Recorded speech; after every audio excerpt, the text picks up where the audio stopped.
He only did the right thing. Drove his boss home when she was too drunk to stand. Her polished corporate armor cracked and revealing the broken woman underneath. But the next morning, when Elizabeth St. Clair, CEO of Sterling Solutions, woke up in his daughter's small bedroom wearing a faded t-shirt that wasn't hers, one phone call could change everything. For Darius Washington, a black man, a single father, there was no room for misunderstanding. The world didn't offer men like him the benefit of the doubt, so when he heard her whispering into her phone, her voice tight with fear, he knew the life he'd so carefully built for his daughter was hanging by a thread. What did she say on that call? And why did one simple act of kindness almost destroy him? The air in their small Queens apartment was always thick with the scent of two things: the lemon-scented cleaner Darius used on the hardwood floors, and the faint, sweet smell of the jasmine lotion his late wife, Angela, had loved. Maya, his 9-year-old daughter, insisted they keep buying it. She'd dab a little on her wrists before bed, a nightly ritual that was both heartbreaking and beautiful. It was a way of keeping her mother close, a ghost woven from scent and memory. Darius's life was a fortress built of such rituals, a series of carefully constructed walls designed to protect the precious, vibrant life of his daughter from the harshness of the world and from the gaping hole Angela's absence had left. He worked as an education consultant for Sterling Solutions, a company that designed programs for at-risk youth. It was a job that felt more like a calling, a way to honor the belief Angela had held so fiercely, that every child deserved a champion. But the corporate environment was a tightrope. Darius moved through its sleek, glass-walled hallways with a practiced invisibility. He was polite, efficient, and impeccably dressed. He kept his head down, his opinions measured, his personal life a locked box. He knew, with a certainty that was etched into his bones, that he was judged by a different standard. One late project, one misread social cue, one moment of anger or frustration, it could all be twisted, misinterpreted, and used to confirm a narrative he spent every waking moment trying to defy. His boss, Elizabeth St. Clair, was a woman carved from ice and ambition. She moved through the world with an unnerving stillness, her silver blonde hair always in a perfect chignon, her blue eyes scanning spreadsheets and human beings with the same detached analysis. She was a legend in their industry, a titan who had inherited the company from her father and tripled its value. But Darius had seen the flicker of something else behind the polished facade.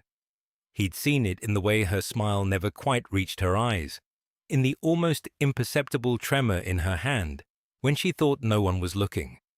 He'd seen a profound loneliness. It was Maya who had put a name to it. A few weeks ago, Darius had brought her to the office on a Saturday to finish up a report. Elizabeth had been there, a surprise in her weekend casuals, which were still more expensive than Darius's best suit. She had smiled at Maya, a brief, practiced curving of the lips. Later, in the car, Maya had been quiet for a long time. Then she looked up at him with those big, solemn eyes, the same eyes as her mother. "Daddy," she'd said, her voice small. "That lady, your boss, she looks sad, like the kind where you smile but your eyes don't." Out of the mouths of babes, Maya saw the truth he had only sensed, the hairline cracks in the marble statue. The annual Sterling Solutions Gala was the epicenter of the company's social calendar. It was a mandatory performance of success and camaraderie, held in a cavernous ballroom downtown with chandeliers that dripped crystals and champagne that flowed like water. Darius hated it.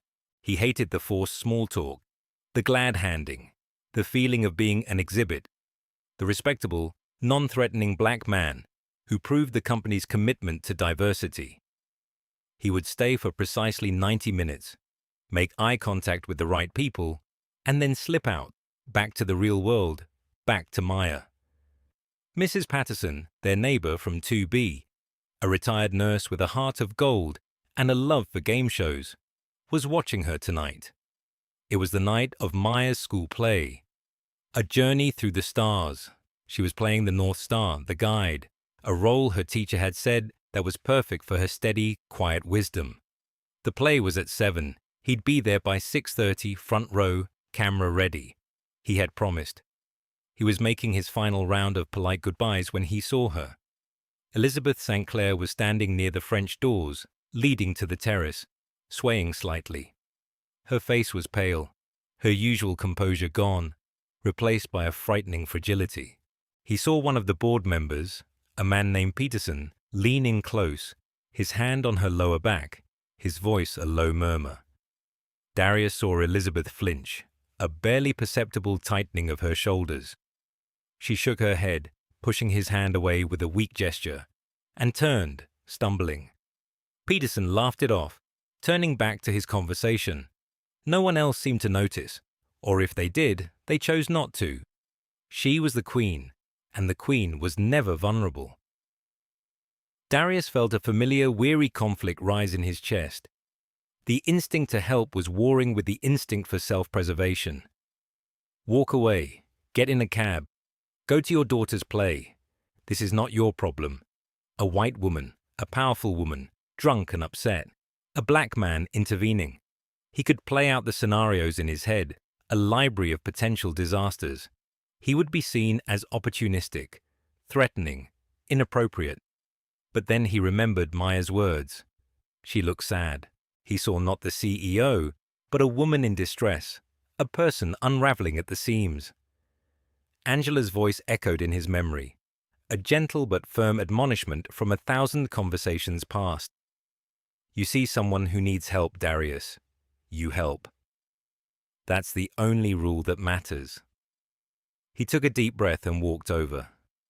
Miss St. Clair, he said, keeping his voice low and respectful, his hands visible at his sides. Are you all right? Can I get you some water or perhaps call a car for you? Her blue eyes, usually so sharp and focused, were clouded with confusion and something else. Grief, maybe. They struggled to focus on his face. Washington? She slurred, her voice thin. I think I need to leave. She leaned against the wall, her hand pressed to her forehead. My driver. I sent him home. My husband was supposed to be here. She let out a short, bitter laugh that sounded more like a sob. Of course he wasn't. The ugly rumors he'd heard in the office corridors clicked into place. Her husband, a man from an old money family, had been cheating on her. The divorce was messy, public. Tonight must have been some kind of breaking point. Let me help you, Darius said, his voice firm but gentle. He made no move to touch her. I can get you a cab. No cabs, she whispered, shaking her head. Paparazzi. They're always waiting. She looked at him, her gaze suddenly desperate. Can you drive me? Please, I live on the Upper East Side. I'll pay for your time, of course. He checked his watch. 6:15 p.m. Maya's play started in 45 minutes. The drive to the Upper East Side and then back to Queens to the school would be cutting it impossibly close. Best case scenario, he'd miss the beginning. Worst case, he'd miss the whole thing. A cold knot of dread formed in his stomach. He had never, not once, missed a single important event in Maya's life. It was a sacred vow he'd made to her and to Angela on the day of the funeral. He would be both father and mother. He would always show up. But then he looked at Elizabeth, really looked at her. She was sliding down the wall, her multi-$1,000 gown pooling around her like a silver puddle. Her eyes were closed. If he left her here, what would happen? Peterson might come back, or she might try to walk out on her own and fall. Or a photographer might get that one career-making shot of the unflappable CEO in a moment of utter collapse. It wouldn't just be embarrassing. It could be dangerous. He made a choice, the kind of choice that defines a person. He pulled out his phone, his thumb hovering over Mrs. Patterson's number. He took another deep breath, the air in the stuffy ballroom feeling thin and useless. He pressed the call button. "Mrs. Patterson," he said, his voice tight. "It's Darius. I'm so sorry. I'm running into a situation at work. A crisis. I don't think I'm going to make it for the start of the play." He could hear the disappointment in the older woman's silence before she spoke. "Oh, honey, Maya's going to be so sad. She's been practicing for weeks." "I know," Darius said, his own heart cracking. "Please, can you record it for me? The whole thing. And tell her. Tell her I love her more than anything and I am so, so sorry. Tell her Daddy is a superhero, and a superhero's work is never done." It was a silly line they used, a little game to soften the blows of a demanding job. But tonight it felt like a lie. He wasn't a superhero. He was just a man making an impossible choice. He helped Elizabeth to her feet, careful to support her by the elbow, a formal, respectful distance. He navigated her through a service exit, avoiding the main lobby. The cold night air hit them, and she shivered.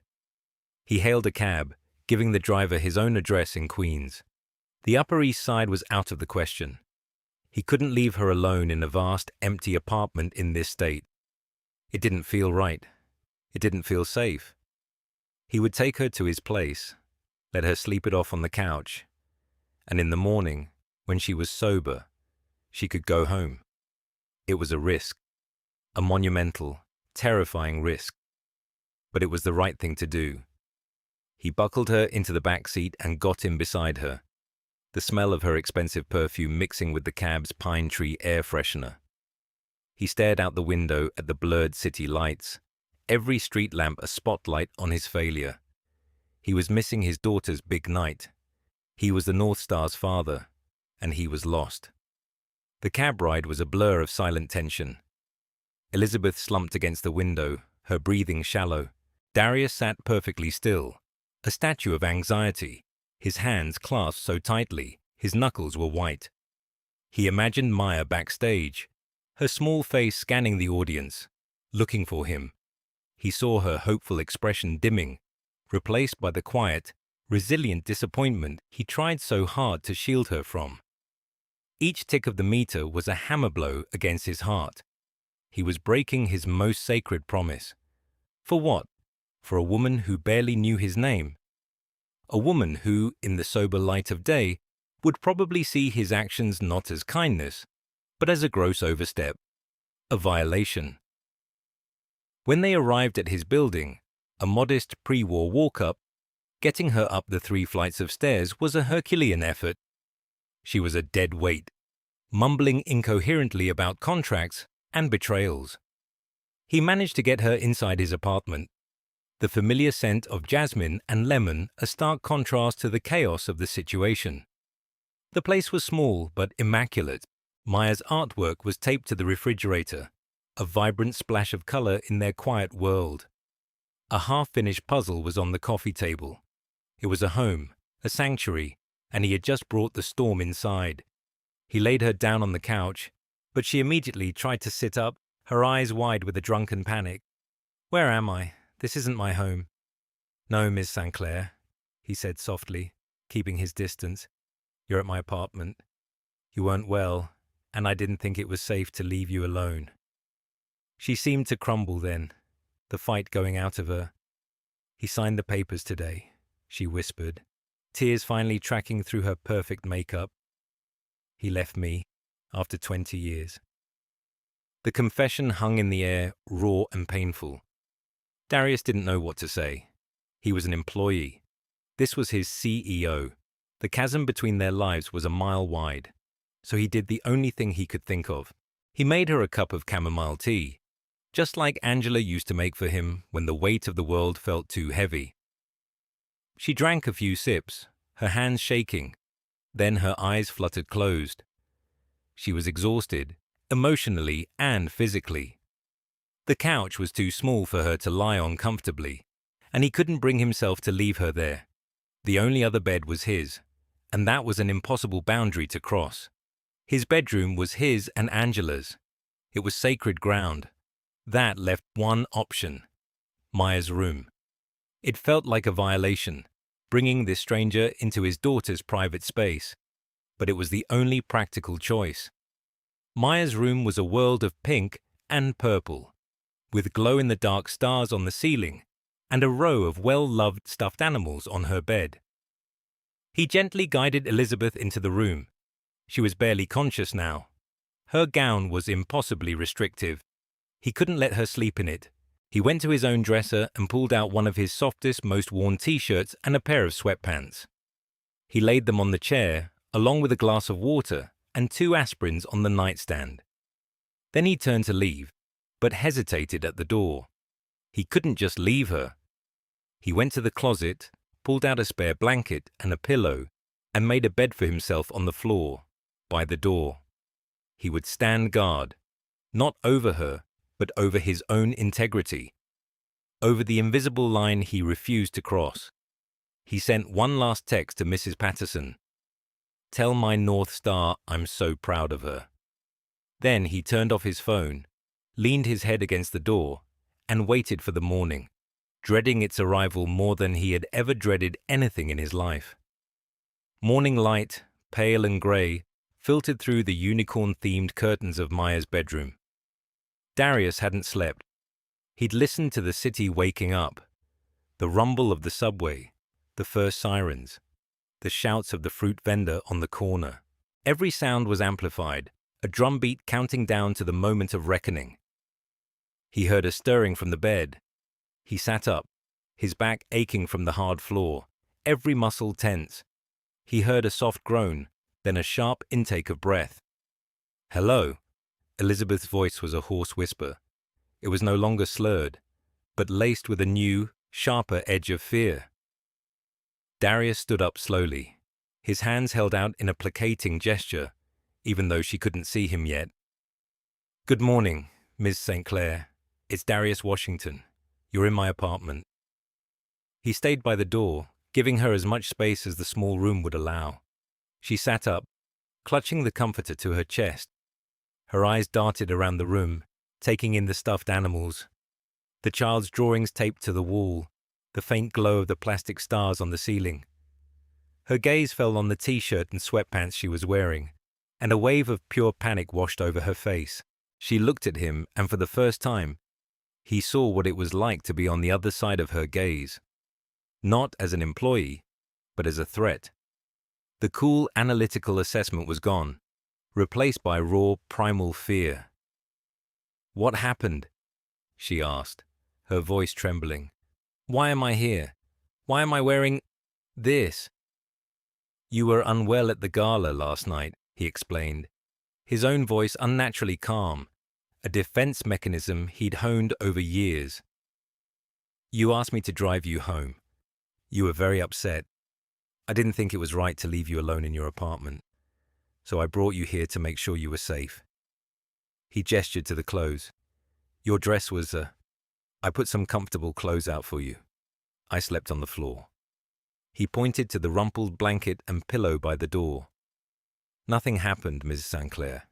I promise you that." But he knew his words were meaningless.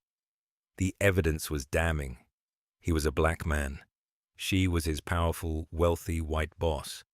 She had woken up in his home, in his daughter's bed, wearing his clothes, with no memory of how she got there. It was a prosecutor's dream, a headline waiting to be written. The narrative was already set. He was the predator. She was the victim. His kindness, his concern, his sacrifice. None of it would matter. She reached for her purse, her movements jerky. She pulled out her phone. Her hands were shaking so badly she could barely unlock it. "I need to make a call," she said, her eyes not leaving his face, her fear turning into a cold, hard suspicion. This was it, the moment it all fell apart. He could feel the floor giving way beneath him, his career, his reputation, his ability to provide for Maya, maybe even his freedom. All of it gone, because he had tried to do the right thing. He stood perfectly still, his back against the wall, and listened as she dialed. He could hear the tinny voice on the other end. "Claire, it's me." Elizabeth whispered, her voice cracking. Something's happened. I don't know where I am. I'm in an apartment. A man's apartment. A pause.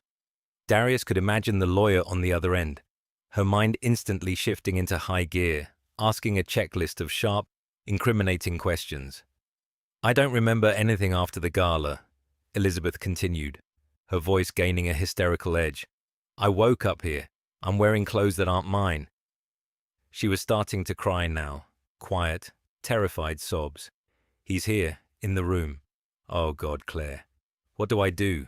Should I call the police? Darius closed his eyes. He thought of Maya. He pictured her face, so full of trust and love. He had built his entire world around protecting that innocence. And now, the world he had tried to keep at bay was crashing through the door. He had made one wrong move. He had given the world a reason to misunderstand him. And for a man like him, that was a fatal error.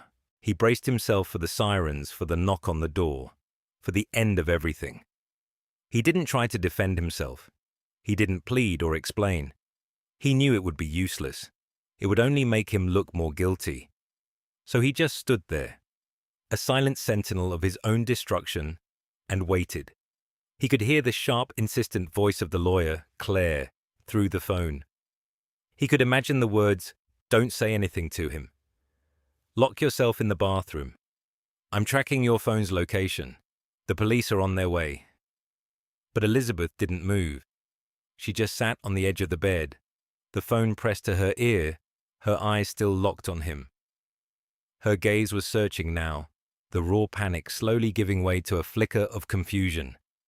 She was looking at him, really looking at him, perhaps for the first time. She saw the exhaustion etched on his face. She saw the profound, bone-deep sadness in his eyes. She saw the rumpled blanket on the floor where he had slept. It didn't fit the narrative. Predators didn't sleep on the floor. Her eyes drifted from his face to the nightstand beside the bed. She saw the glass of water, the 2 aspirins, untouched, and next to them, something else. A small folded piece of construction paper, a card. Curious, she reached for it. Her phone call with Claire forgotten for a moment. She opened it. Inside, in a child's careful, looping cursive, were the words, "For Daddy's boss."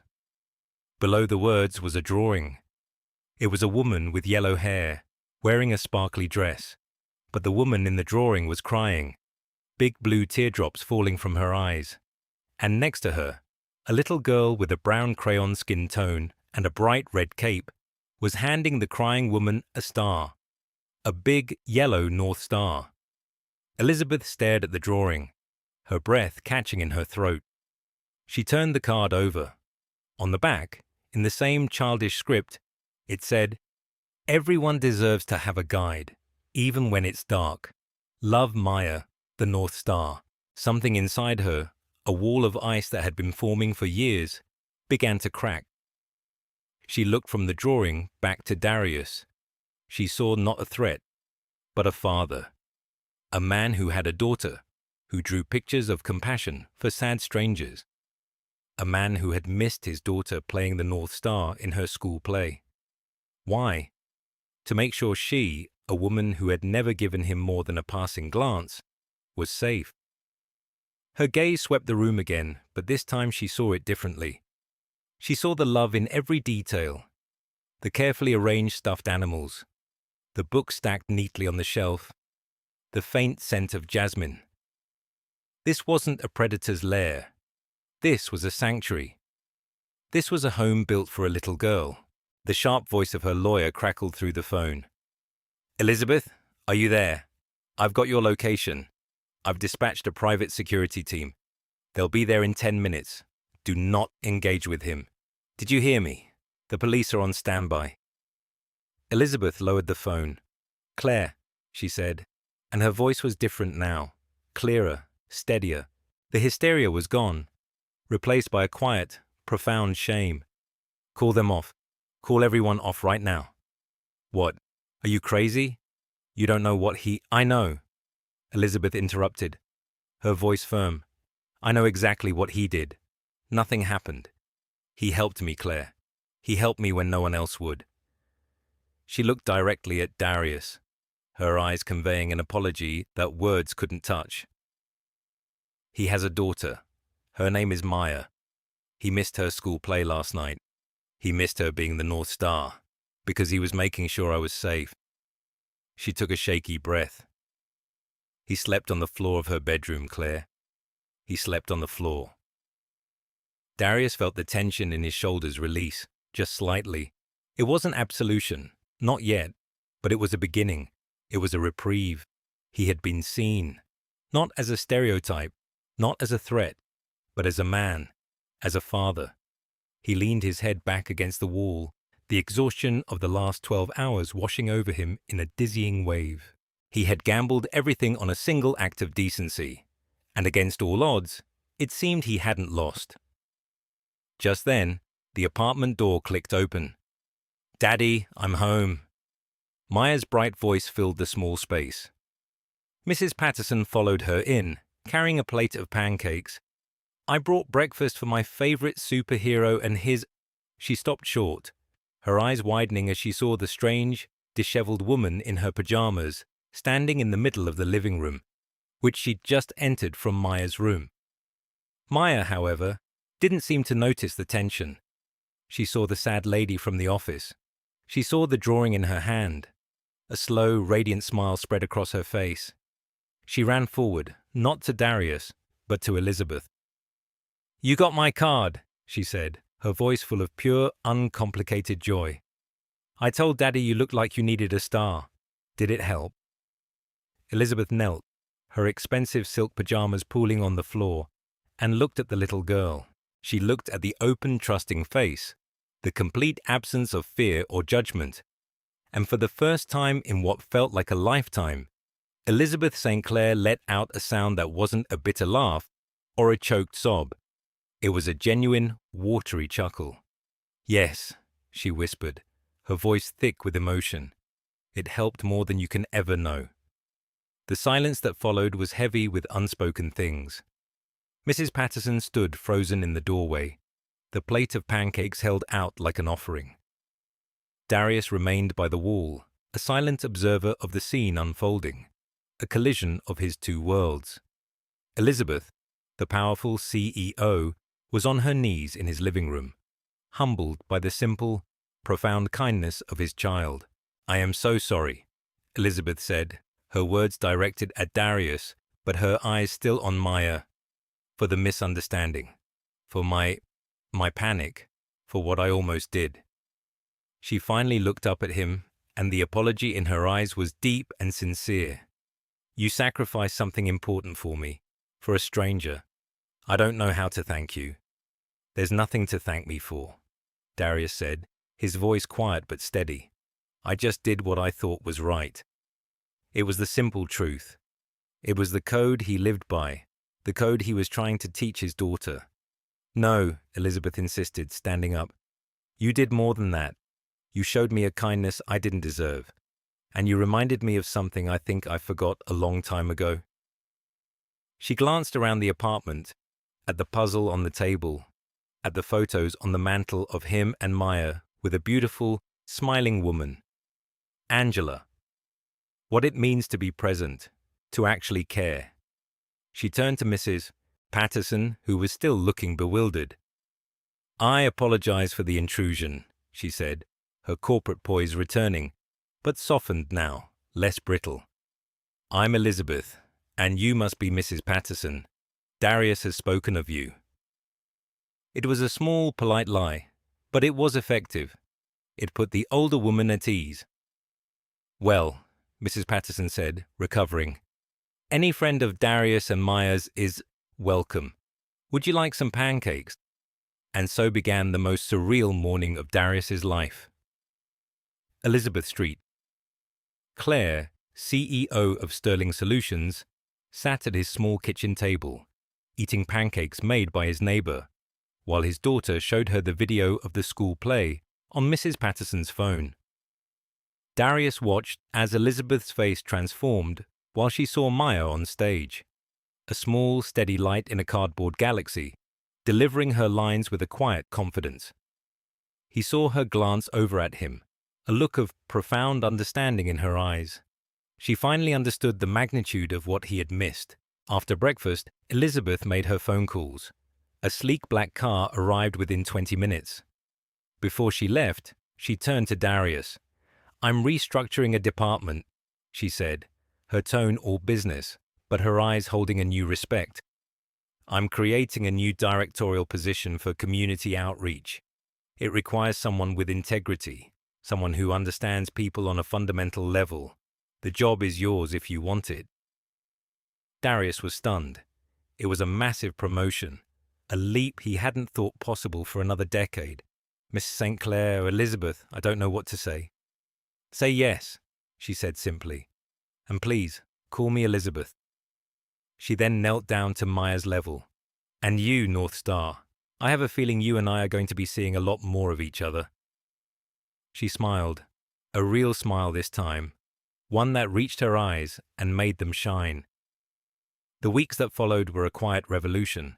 Darius's new role gave him a platform to implement the kinds of programs he and Angela had dreamed about. He had a voice, and for the first time at Sterling Solutions, he felt like people were actually listening. His relationship with Elizabeth shifted into a strange, tentative friendship.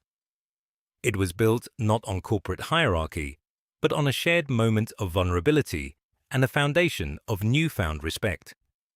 She would call him not to talk about quarterly reports, but to ask his opinion on a new initiative, to talk about a book she'd read, or sometimes just to hear about Maya's latest adventures. She started showing up in small, unexpected ways. She sent a care package from a famous art supply store for Maya. She made a significant anonymous donation to the community center where Angela had volunteered. It was her old way of doing things, using money as a tool, but the intent behind it felt different. It felt personal. One afternoon she called him into her office. It was the same intimidating space, with its panoramic view of the city, but it felt different now. Less like a throne room and more like just an office.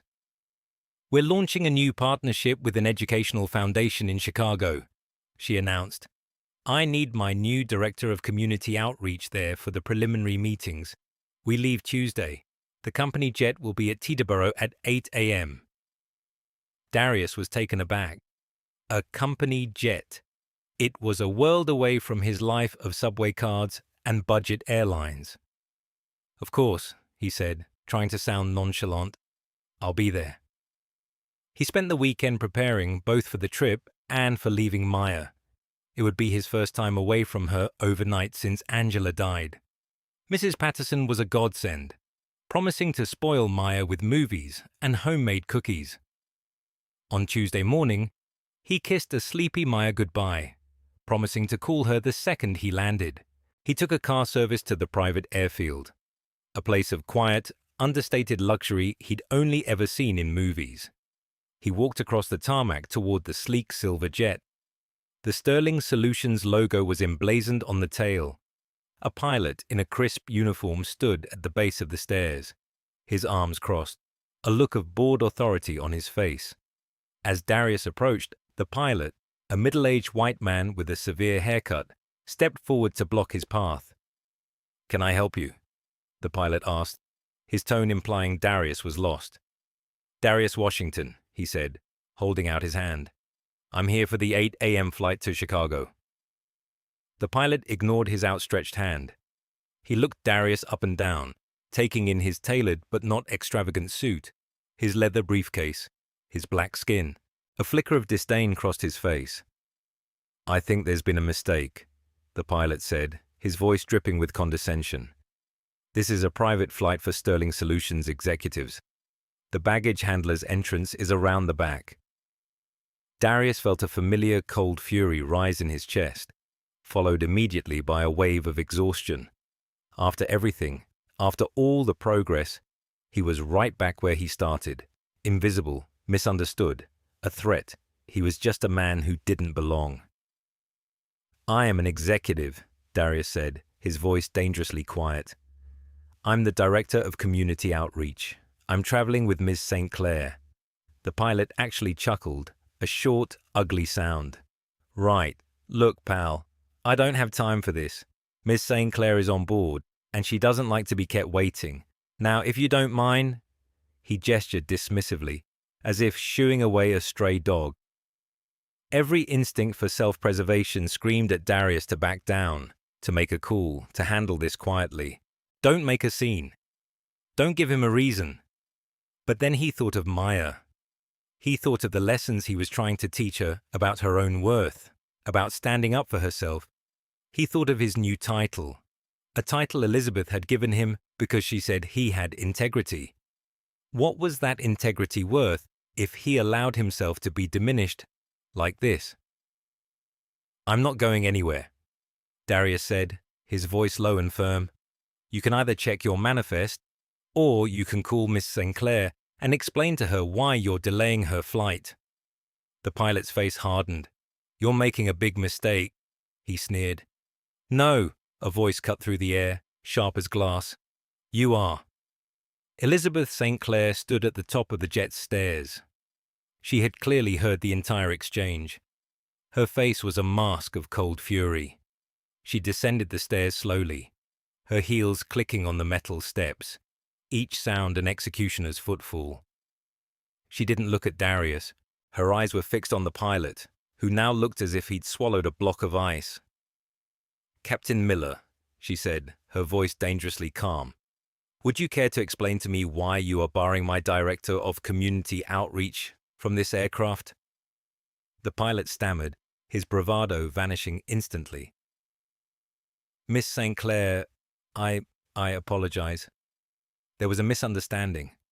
I didn't realize this gentleman was with you. I thought he was... He trailed off, realizing there was no good way to finish that sentence. You thought he was what, Captain? Elizabeth pressed, taking another step closer. A baggage handler, a caterer, someone who doesn't belong here.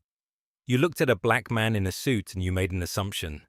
An ugly, prejudiced assumption. Ma'am, with all due respect. Respect is something you clearly know nothing about, she snapped. Darius Washington is one of the most important people in my company. He is a man of more character and integrity in his little finger than you have in your entire body. He is here because I need him here. He is here because he has earned his place. And you have the audacity to treat him like a trespasser on my dime. She paused, letting the silence hang heavy and damning on the tarmac. Darius stood by, watching this woman he had once seen as a fragile, broken mess, now wielding her power like a righteous sword. She was defending him, publicly, unflinchingly. I have a zero-tolerance policy for this kind of behavior in my company, she said, her voice dropping to an icy whisper. It poisons everything. We are trying to build something better here. We do not have room for small-minded bigots. She looked him dead in the eye. Captain Miller, consider your contract with Sterling Solutions terminated, effective immediately. Have your things cleared off my plane. You are fired. The pilot's jaw dropped. He stared at her, then at Darius, his face a mixture of shock and fury, but he knew better than to argue. He turned without another word and walked away, his career at Sterling Solutions ending on a quiet, humiliating walk across the tarmac. Elizabeth turned to the co-pilot, who had been watching from the cockpit with wide eyes. Find me a replacement. I don't care what it takes. We are not leaving until we have a flight crew that understands the meaning of respect. She then turned to Darius, her face softened, the anger replaced by a deep, weary regret. Darius, I am so profoundly sorry. That should have never happened. For years, Darius had lived his life trying to be invisible, trying to avoid mistakes, trying to never give anyone a reason to question his character. But that night at the gala, he had made a different choice, a dangerous choice. He had chosen to be visible. And somehow, against all odds, it had led him here, to a moment where someone with power saw him, truly saw him, and stood up for him without hesitation. It wasn't your fault, Elizabeth, he said, and for the first time, he felt a true sense of partnership with her. They were on the same side. Yes, it is, she countered, shaking her head. It's my fault for allowing an environment where a man like that felt comfortable acting on his prejudices. That stops today. She gestured toward the plane. Come on, let's get on board. We have work to do. We have to change the world, remember? They sat in the plush leather seats of the jet, the silence comfortable as they waited for a new pilot. Darius looked out the window, at the ground crew bustling below. He thought about the two versions of himself. The one who would have apologized to Captain Miller for the misunderstanding and gotten on the plane, seething inwardly but outwardly compliant. And the man he was today, the man who had stood his ground, not with aggression, but with the quiet, unshakable knowledge of his own worth. A worth that his daughter saw in him every day. A worth that Elizabeth now saw too. He pulled out his phone to call Maya. As it rang, Elizabeth spoke, her voice soft. She's a special kid, you know. Maya, she sees things other people don't. She gets that from her mother, Darius said, a sad smile touching his lips.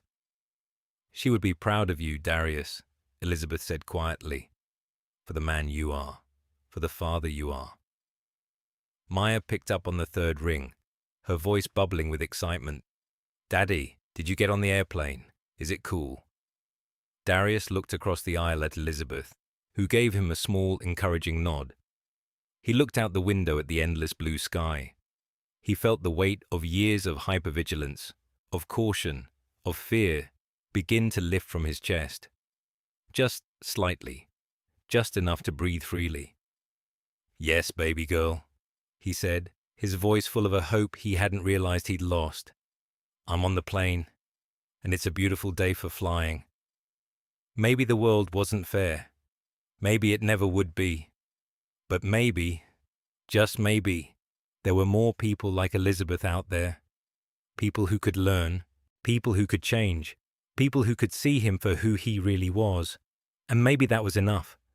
Maybe that was everything.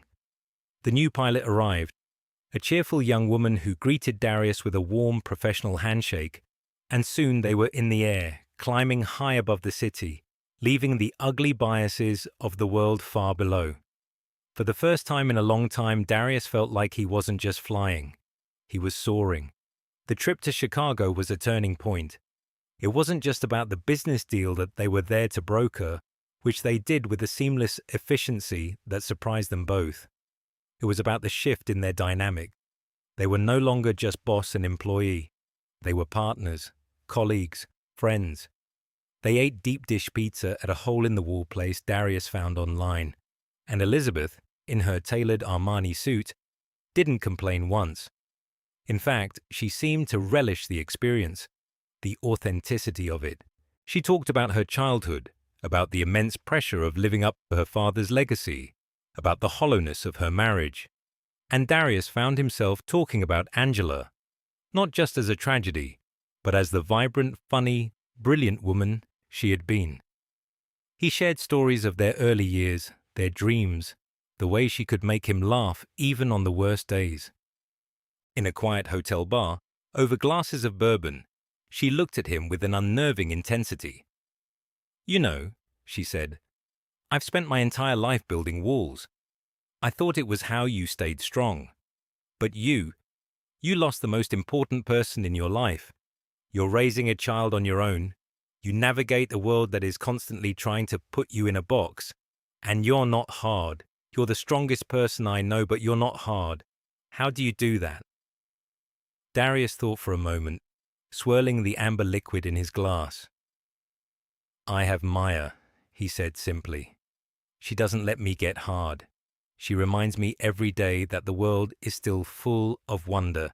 And I had Angela. Loving her taught me that vulnerability isn't a weakness. It's the whole point. He looked up at her.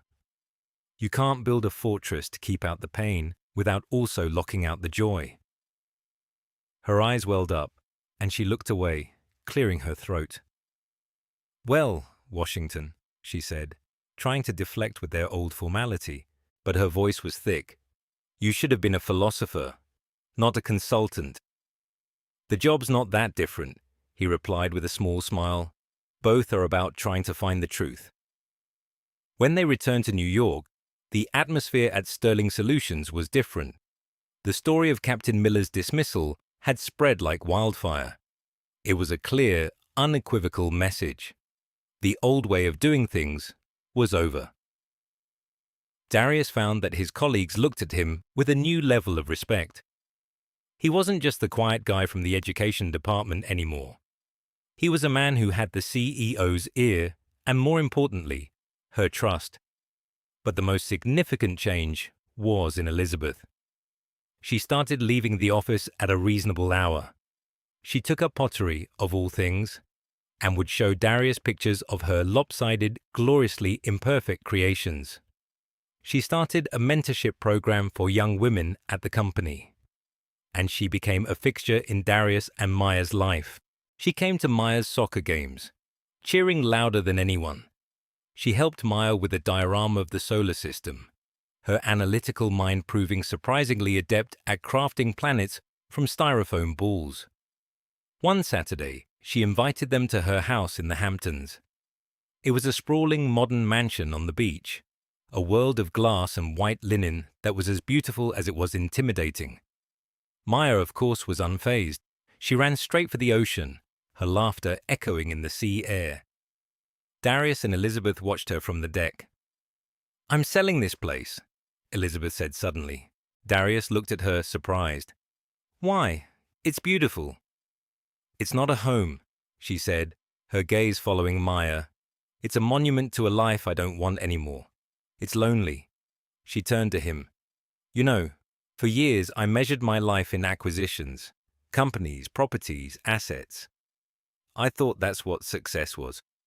But that morning in your apartment, seeing Maya's drawing, I realized I had everything, and I had nothing. You have a small apartment in Queens, and you have everything." It was a moment of profound, unguarded honesty, a culmination of everything that had happened between them.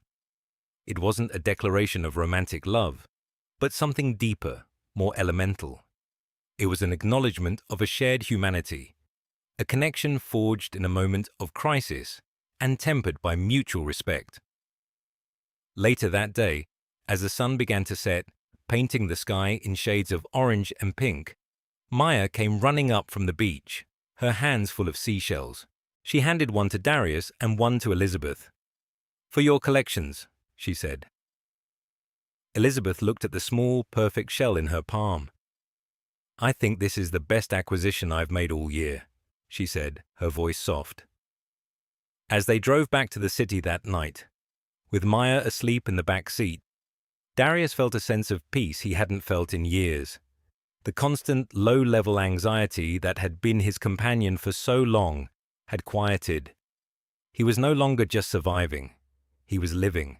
He was building a new life, one that honored the past with Angela, but wasn't imprisoned by it.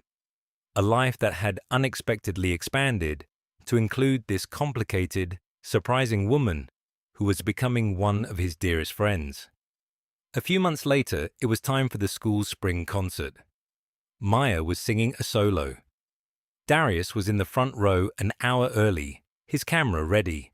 He had his own company now, a consulting firm he'd started with Elizabeth's backing and encouragement, which gave him the flexibility to never miss a moment.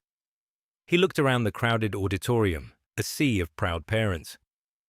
Elizabeth slipped into the seat next to him just as the lights went down. She was wearing a simple dress, no makeup, and she was carrying a small lopsided clay star painted yellow, a gift for the soloist. "Didn't want to miss the headliner," she whispered, her smile genuine and warm. As Maya walked onto the stage, a small, confident figure in the spotlight, she scanned the audience. Her eyes found Darius, and she beamed. Then her eyes found Elizabeth, and her smile grew even wider. She gave them a small, secret wave. Darius raised his camera, his heart full. He wasn't invisible anymore. He was seen. He was known. He was a father, a friend, a leader. He was a man who had faced down the ugly narratives of the world and had, with a little help from his own North Star and an unlikely ally, written his own story. And as Maya's clear, beautiful voice filled the auditorium, he knew, with a certainty that settled deep in his soul, that the future was as bright and full of promise as the song she was singing. Darius's story reminds us that character isn't built in the spotlight. It's built in the small choices when no one is watching. If this story moved you, hit that like button. Subscribe for more stories about real people facing real challenges with grace. And tell us in the comments, what would you have done in Darius's situation? From invisible to unforgettable, Darius proved that doing the right thing matters, even when it costs you everything. If you believe in stories about everyday heroes, please like and subscribe. Share this with someone who needs to be reminded that integrity still matters.